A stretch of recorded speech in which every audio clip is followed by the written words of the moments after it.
avuto la fortuna di vincerne 47 tra federazioni disabili e 7 medaglie d'oro olimpiche. Dicono che sono quello che ho vinto più tutti al mondo in tutte le discipline.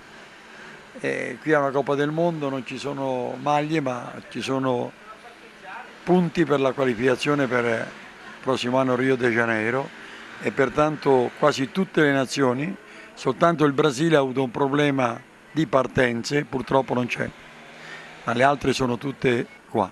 In alcune gare dominiamo, in alcune gare abbiamo qualche problema, ma abbiamo tanti giovani, siamo in testa alla classifica della Coppa del Mondo, il ranking mondiale lo stiamo dominando, cerchiamo di uscire dalla manifestazione qui di Maniago con un bottino importante, perché la forza nostra è cercare di portare più atleti possibili alle Olimpiadi.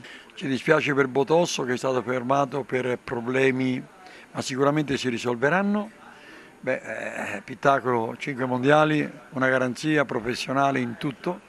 Tarlao anche lui ha vinto, adesso lavora e purtroppo deve racimolare, diciamo così, quel tempo che gli rimane per allenarsi, ma la classe ne ha tanta e questo potrebbe dare veramente delle grandi soddisfazioni a questa terra che ha tirato fuori tanti campioni. La cronometro è sempre impegnativa, la cronometro si parte da Seguals per rendere omaggio a un grande dello sport mondiale, Esso Friulano, però è un circuito tecnicamente valido, il commissario internazionale ha detto mai nella mia storia ho trovato un percorso così bello.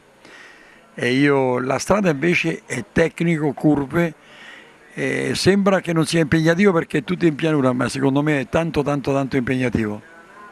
Io mi auguro che tanta gente ci sia. Domenica sono le gare più belle, le gare della staffetta, le gare dell'arrivo del tandem, veramente Maniago risponde.